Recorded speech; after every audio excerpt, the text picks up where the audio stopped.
بسم الله الرحمن الرحيم الحمد لله الصلاة والسلام على رسول الله وبعد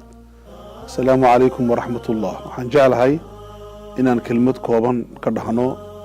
tilmaamaha uu leeyahay qofka amba ruuxa wax barbaarinaya barbaariye marwa hooyo marwa aabo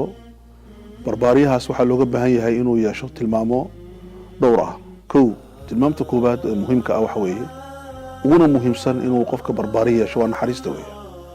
qof aan naxariis lahayn waxba barbaarin karayo ubad ma korin karayo nabigeena ilaahay wuxuu ku tilmaamay sallallahu alayhi wasallam bil mu'minina ra'ufur rahiim isaguna wuxuu yiri arrahimuuna yarhamuhumur rahmaan marka waa inaad qoftid qof naxariis badan si dadku ku soo jabaan ciyaalkuna kaaga akici waayaan cunugyadu tilmaamta labaad oo laga rabo qofka barbaariyaha waxa weeye inuu yeesho sifada la dhahdo tilmaamta la dhaho al-adala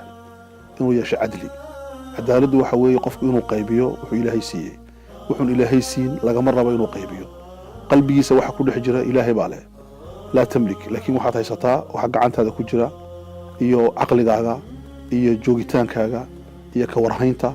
waad qaybin kartaa marka ubadkaaga waa inaad si isku mid ugu qaybisid oo u kala yaxan rag iyo dumarba haddaad qof u janjeersamaysid qofka baahida gaarka leh qofka xanuunsan jiran qofka laxad la baahi gaar leh waa u yira maanta dhakiisa oo jabi kartaa oo u janjeersami kartaa arrinta saddexaad oo muhiimka ah waxa weeye walaalayaal inuu qofku yeesho si uu dadka u barbaariyo sifada ihsaanka samafal waa inuu yeesho iyo karam ihsaanku waxa weeye inay gacantaadu furnaato